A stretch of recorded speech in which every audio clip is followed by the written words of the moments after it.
Giving is a timeless principle that transcends cultures and religions.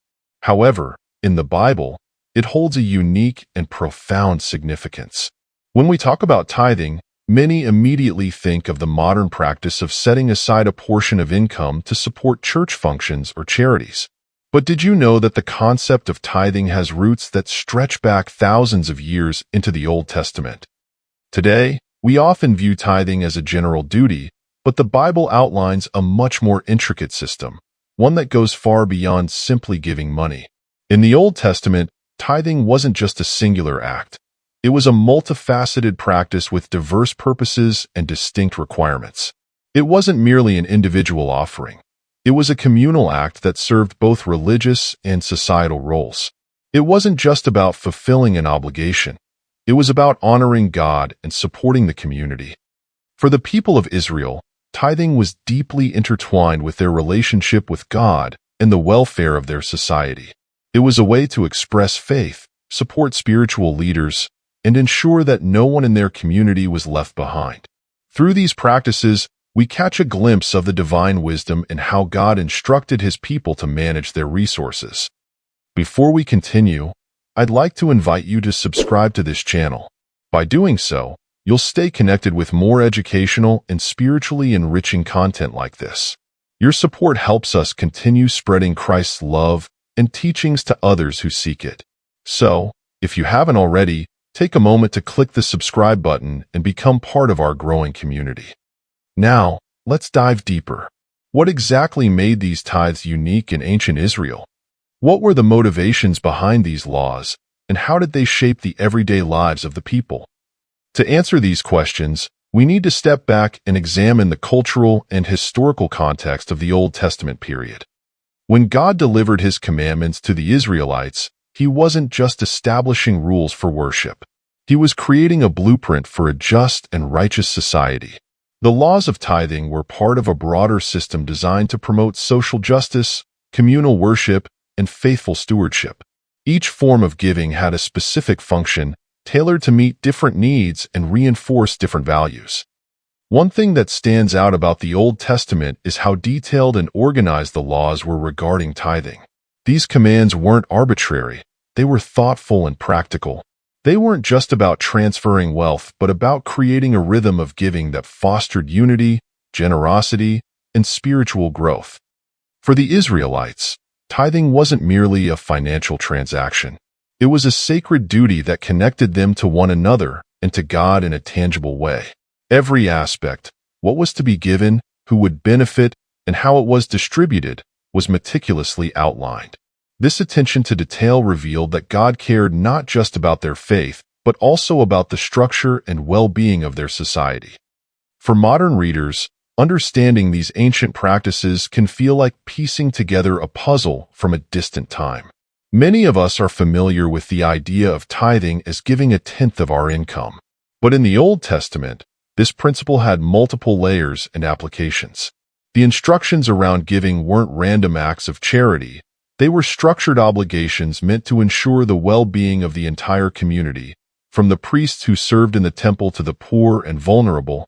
This raises an important question. Why did God prescribe these particular forms of tithing, and what does this reveal about His character and priorities?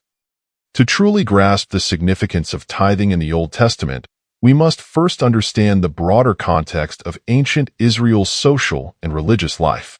Unlike today's complex economic systems, ancient Israel was a predominantly agricultural society. Their livelihoods depended on the land, and their offerings often came in the form of crops, livestock, and produce. Because of this, the concept of increase wasn't measured by salaries or monetary gains, but by the yield of their land and the health of their herds. Through this, we see how tithing was more than just giving. It was a way of life that reflected gratitude, trust, and obedience to God. As we reflect on these truths, let's consider how this ancient practice can inspire us to live with open hearts and hands, always honoring God and supporting the people around us. This is why we see so many references in the Bible to grain, wine, and oil rather than silver and gold.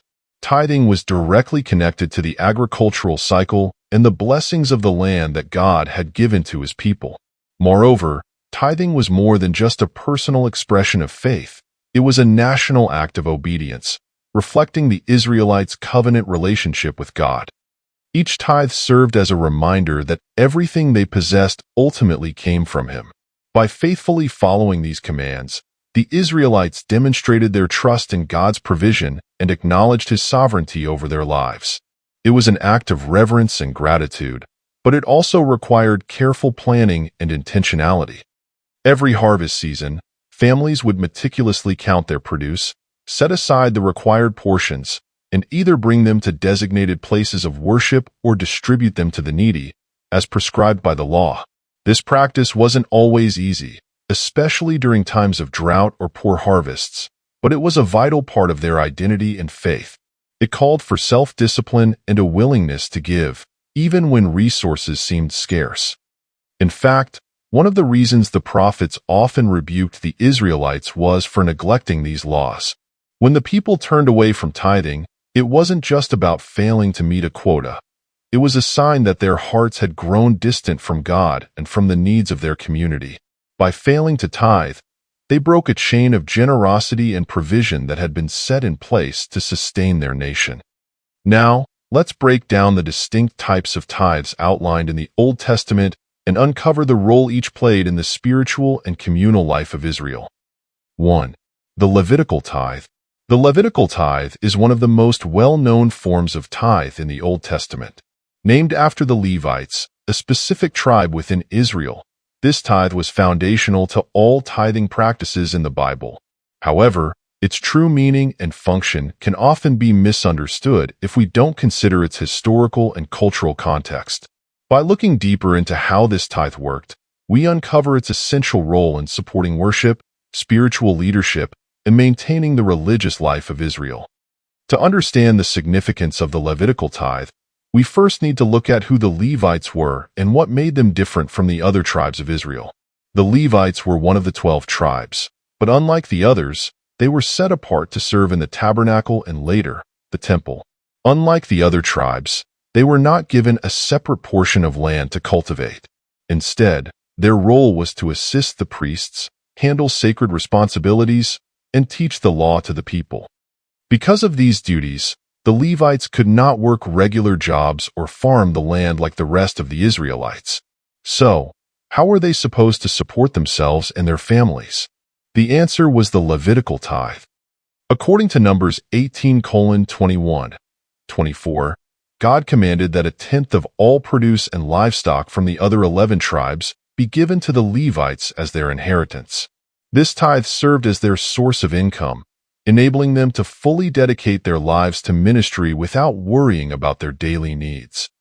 The Israelites were instructed to set aside 10% of their crops, fruits, and animals and bring it to the Levites at designated times. This system was not just practical. It was a way of acknowledging the Levites' sacred role and honoring God's provision for his servants. Through this tithe, the people demonstrated respect for the Levites' work and for God's divine structure for spiritual leadership. One key aspect to note is that this tithe was not optional. It was a direct command from God. Failing to pay it was seen as an act of disobedience and neglect of their spiritual responsibilities. The people weren't just donating out of generosity. They were returning to God what he had already declared holy. In essence, the tithe was a form of worship, an expression of gratitude and obedience to God. During harvest time, families would gather their crops and set apart a tenth of everything: grains, fruits, vegetables, and even herbs. For those raising livestock, this meant counting out every 10th animal from their flocks and herds. The Bible describes a specific and careful method for measuring and setting aside the tithe, underscoring its importance. This process wasn't about giving leftovers or what was convenient. The first and best portions were selected, acknowledging that everything ultimately belonged to God. It served as a reminder that the source of their prosperity was not their own efforts, but God's blessing on their labor. Once the tithe was separated, the people would bring it to the designated Levitical cities. According to Joshua 21, There were 48 cities scattered throughout Israel where the Levites lived. These cities were strategically located, ensuring the Levites had a strong presence in every region. The tithe collected from surrounding areas was brought to these cities, where it was stored and distributed among the Levites and their families. This ensured a steady supply of food and resources throughout the year. But beyond simply supporting the Levites, the tithe had a deeper spiritual purpose. It was a visible expression of Israel's commitment to their covenant relationship with God. By giving a portion of their increase, the people were symbolically giving back to God, acknowledging His sovereignty over all they possessed. The Levitical tithe was more than just an economic system. It was a spiritual discipline that kept the people focused on God as their ultimate provider. It fostered a culture of dependence on God and gratitude for His blessings, principles that were central to the faith of ancient Israel. However, the Levitical tithe didn't stop with the Levites. Once the Levites received the tithe, they were instructed to set aside a tenth of what they received and offer it to the priests. This is known as the tithe of the tithe. Even though the Levites were the recipients of the people's offerings, they were also required to tithe. According to Numbers 18:26-28, the Levites would take the best portions of the tithe and present it to the priests, who were a subgroup of the Levites descended from Aaron. This practice ensured that even those dedicated to serving in God's house participated in the act of giving. It was a way of demonstrating that no one, not even the religious leaders, was exempt from honoring God with their possessions. The tithe of the tithe was crucial for maintaining the service in the tabernacle. The priests, unlike the regular Levites, had the highest responsibilities in the sanctuary. They offered sacrifices, performed rituals, and acted as mediators between God and the people. Because of their direct role in the most sacred activities, they were to receive the choicest parts of the offerings. This practice emphasized the principle that giving to God must involve our best, not just what's left over. It also reinforced the idea that everyone, regardless of their position, had a role in sustaining the worship and ministry of God's people. The careful organization of this tithe system speaks volumes about the values God was instilling in His people. First, it upheld the principle of provision for those who serve. The Levites and priests, being fully devoted to spiritual duties, had no other means of support, and it was the responsibility of the other tribes to care for them. Second, it established the principle of reciprocal giving. Even though the Levites were recipients, they too were givers, showing that no one is above the call to generosity. Lastly, it served as a continual reminder of God's ownership of everything. The people were giving what was already His, and in doing so, they were renewing their covenant relationship with Him. The Levitical tithe, therefore, was more than just an economic support system. It was a foundational element in the spiritual life of Israel. It connected the people to their religious leaders and to God in a meaningful way. Every time they gave, they were reminded of God's holiness, the sacredness of worship, and their communal responsibility. This tithe created a bond between the people, the Levites, and the priests, acting as the unity and order that God desired for His people. By fulfilling this duty, the Israelites participated in a cycle of giving and receiving that sustained the worship and teaching of the law, keeping the flame of faith alive in their nation. But like many aspects of the Old Testament law, the practice of the Levitical tithe wasn't always faithfully kept. Throughout the history of Israel, there were periods when the people neglected their tithing obligations. When this happened, the Levites were forced to abandon their duties in the tabernacle and return to farming or other forms of labor just to survive. This led to a breakdown in the spiritual life of the nation. We see examples of this in the books of Nehemiah and Malachi, where the prophets had to rebuke the people for failing to support the Levites. This neglect wasn't just a financial issue, it was a spiritual crisis. When the people failed to provide for the Levites, they were essentially turning away from God's order and priorities. However, during times of spiritual renewal, one of the first signs of repentance was the restoration of the tithe. The people would gather their produce, bring it to the Levites, and the service in the tabernacle would be revived. This pattern shows us just how central the Levitical tithe was to the health of Israel's faith and worship. Without it, the Levites could not fulfill their role, and the entire structure of religious life would begin to crumble. The tithe was not just about meeting a financial need. It was about maintaining a system that allowed the people to worship, learn, and live according to God's design. The second type of tithe found in the Old Testament is known as the Festival Tithe. While the Levitical tithe was primarily focused on supporting the Levites and priests, the Festival Tithe served an entirely different purpose. Its goal wasn't to sustain religious leaders, but to promote joy, fellowship, and worship among the entire community of Israel. The Festival Tithe stands out because it brought a sense of celebration and unity, highlighting the importance of coming together as a people to rejoice before God. Through this practice, we see how the act of giving was also a way of honoring God with gratitude and shared experiences. To understand the Festival Tithe, we need to look at the instructions given in Deuteronomy 14 verses 22 to 27. In this passage, God commands the Israelites to set aside a tenth of their produce, just like with the Levitical tithe. However, instead of giving it to the Levites, this tithe was meant to be consumed by the people themselves at a central location during the major religious festivals. These festivals were annual events, including the Feast of Unleavened Bread, the Feast of Weeks, Pentecost, and the Feast of Tabernacles. Each festival had its own unique focus and rituals, but they all shared a common purpose: to celebrate God's blessings and to build community among the people. The Festival Tithe was about making these celebrations possible. It involved more than just setting aside produce. Families were to bring the best of their harvests: grains, wine, olive oil, and even livestock like sheep and cattle, to the place where God chose for His name to dwell, which was initially the tabernacle and later the temple in Jerusalem. Once there, the Israelites would use these offerings to prepare a grand feast, shared among family, friends, and even strangers. It was a time for singing, dancing, and giving thanks, all centered around the common bond of worshiping God. Unlike other tithes that were given away, the Festival Tithe was consumed by the givers themselves in a spirit of joy and worship.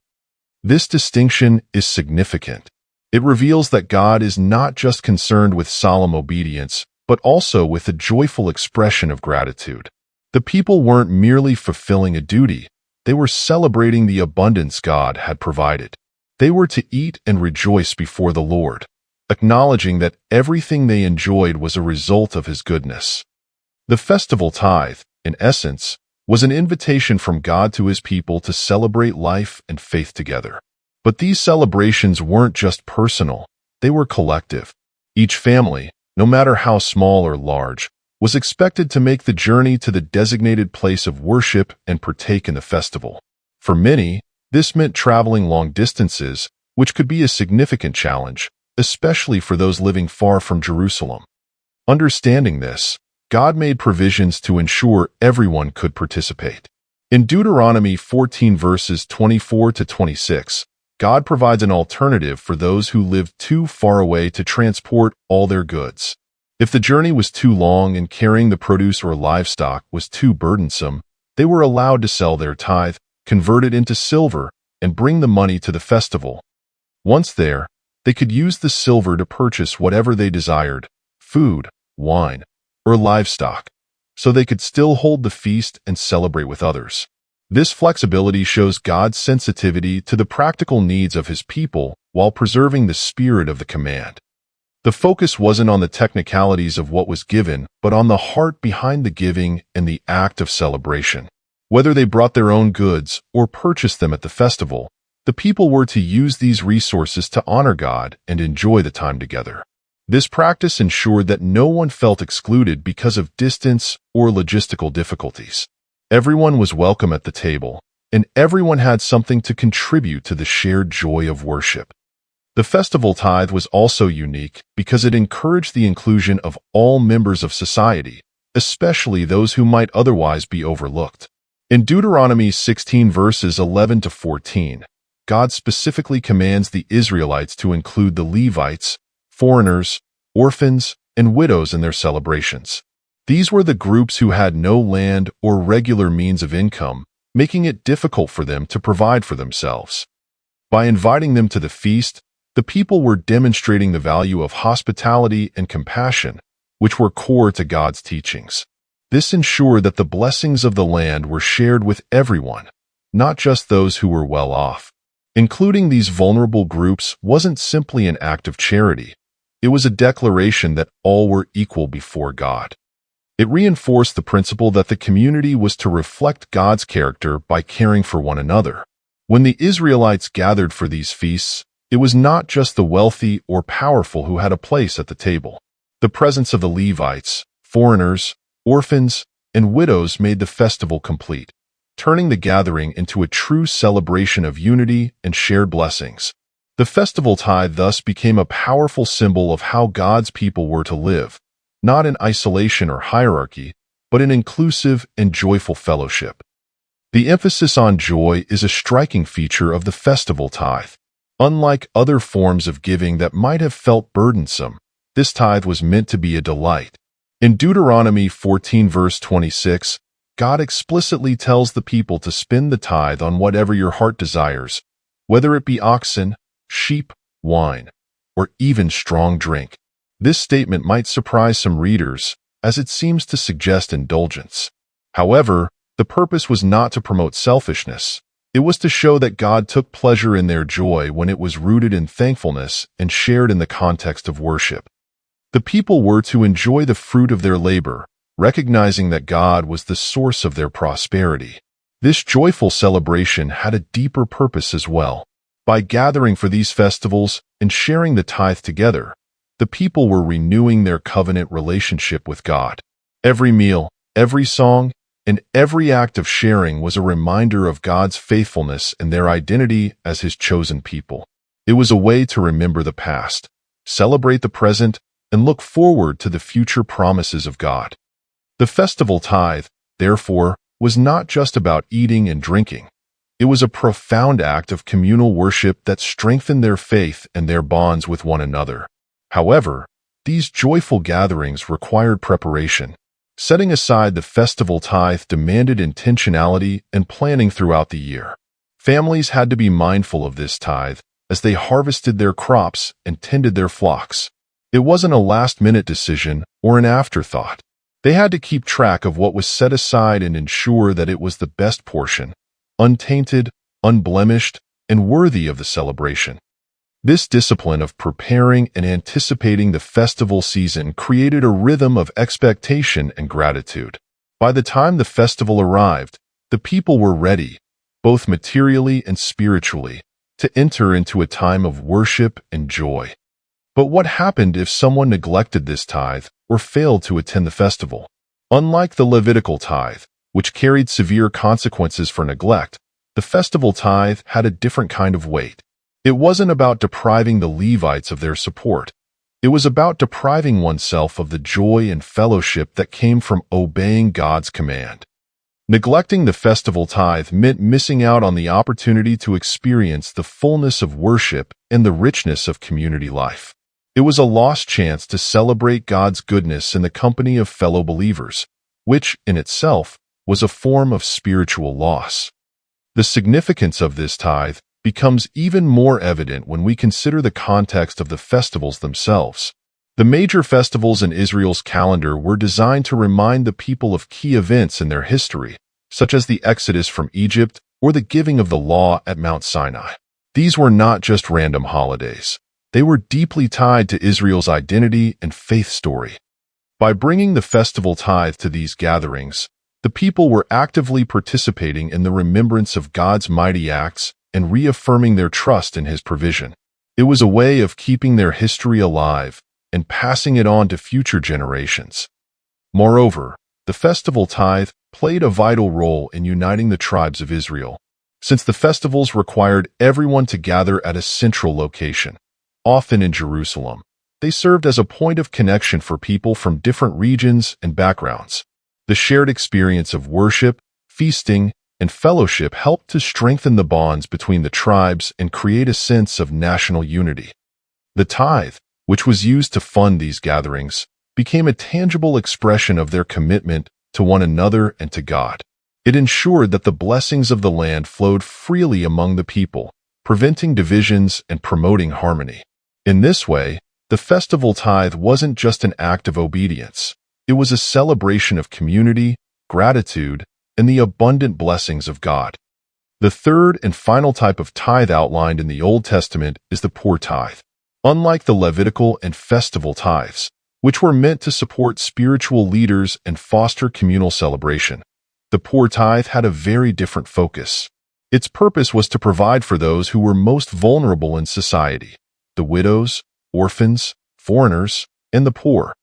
This tithe was a direct expression of God's concern for justice and compassion, ensuring that no one was left without support. Through this practice, God established a way for the community to care for its most marginalized members, making generosity and social responsibility an integral part of Israel's life and worship. The instructions for the poor tithe are found in Deuteronomy 14 verses 28 to 29 and Deuteronomy 26 verses 12 to 15. Unlike the other tithes, which were given annually, the poor tithe was collected every third year in a 7-year cycle. This meant that in the first, second, fourth, and fifth years, the people paid the Levitical and festival tithes. However, in the third and sixth years, instead of setting aside a tenth of their produce for these regular tithes, they dedicated that portion to the poor tithe. This tithe was specifically designated to meet the needs of those who had no land, income, or means of providing for themselves. By structuring it this way, God ensured that the needs of the vulnerable were systematically and consistently addressed. It was a practical response to the reality that not everyone in Israel had the same opportunities or resources. While most tribes were given land as an inheritance, which they could farm and pass down through generations, certain groups did not have such privileges. Widows, for example, had no inheritance if their husbands died. Orphans were often left without a family to care for them. Foreigners, who lived among the Israelites but were not part of the covenant community, had no claim to land or steady work. These groups were particularly at risk of falling into extreme poverty and suffering. The poor tithe was a way to provide for their basic needs and include them in the blessings of the land. Unlike the other tithes, the poor tithe was not brought to the tabernacle or temple. Instead, it was stored locally in the towns and villages where the people lived. The collected produce, grain, wine, olive oil, and other foodstuffs, was kept in a communal storehouse from which the poor and needy could draw as needed. This local distribution system made the tithe more accessible to those who needed it most. Rather than requiring the vulnerable to travel long distances to receive help, the assistance was brought to their doorstep. This approach ensured that the poor and marginalized could receive support in a dignified and convenient manner.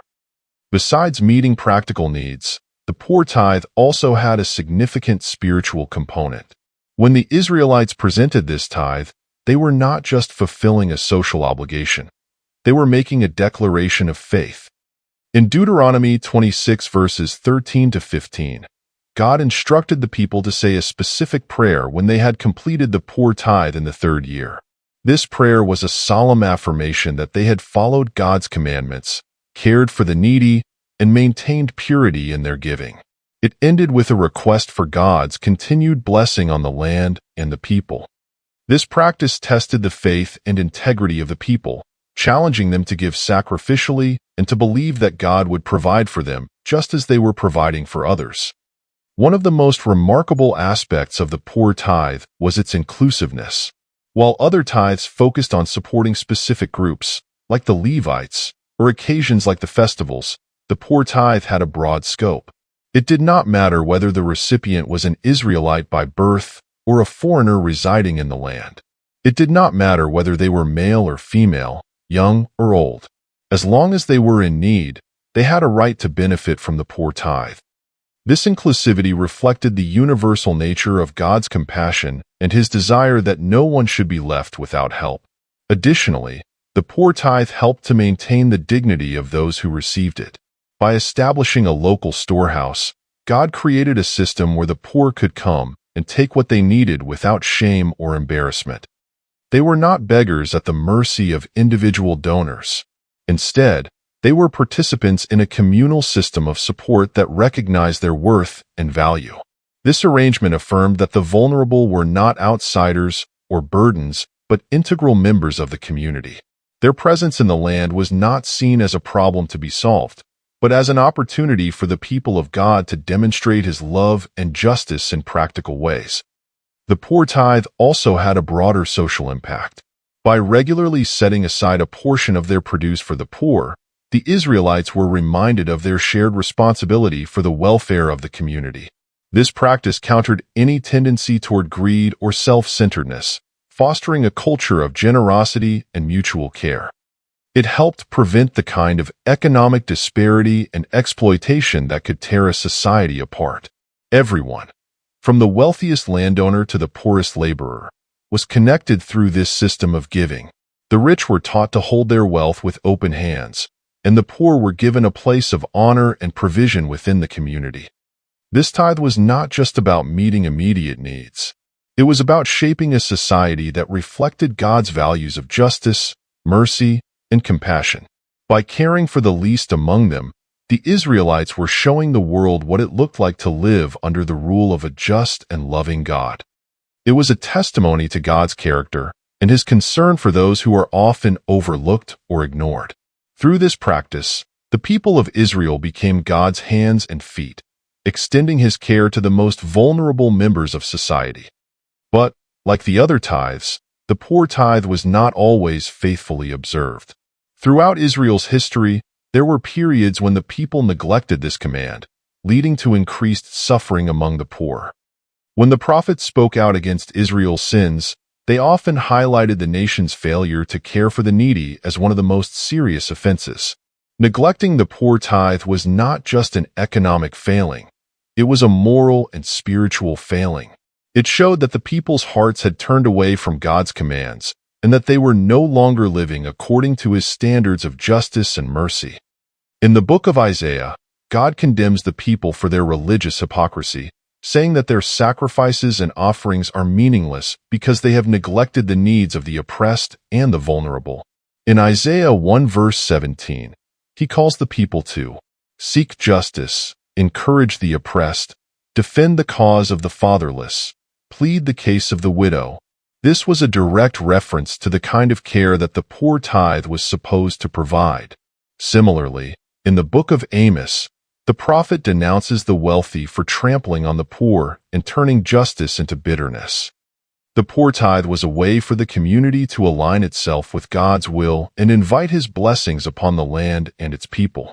Understanding the purpose and structure of tithes in the Old Testament reveals profound truths about the nature of giving and the heart of God. Each tithe, whether given to sustain worship, foster celebration, or provide for the vulnerable, points us to a divine principle. True generosity flows from a heart aligned with God's character. The practices of ancient Israel were more than religious duties. They were expressions of love, obedience, and communal responsibility. While these specific tithes may no longer be practiced today, the lessons they teach are timeless. If there's one takeaway, it's this: God calls us to live with open hands and generous hearts. Our giving should be intentional, joyful, and focused on lifting up others. Whether supporting those who dedicate their lives to ministry, celebrating life's blessings with the community, or caring for those in need, every act of generosity reflects the God we serve, a God of justice, compassion, and abundant grace. So, I challenge you. Look at your resources, your time, and your influence. Ask yourself, how can I use them to honor God and make a tangible impact in the lives of others? Consider supporting a local charity, helping a family in need, or investing in your community in meaningful ways. Remember, the true measure of generosity is not in the amount we give, but in the love and intention behind it. When we give, we become vessels of God's grace, pouring out His love into a world that desperately needs it. Take that step today. Be the source of blessing, the hand of provision, and the voice of encouragement. Make generosity not just an action, but a lifestyle. Let your giving tell a story, one of faithfulness, hope, and unwavering trust in the God who first gave to us. Together, let's create a world where no one is left behind and every need is met through the outpouring of God's love, channeled through our open hands and willing hearts. If you found value in these insights and want to continue exploring how biblical principles can transform our lives, be sure to subscribe, like, and share. Let's grow together in understanding, faith, and generosity. Your journey of giving starts here.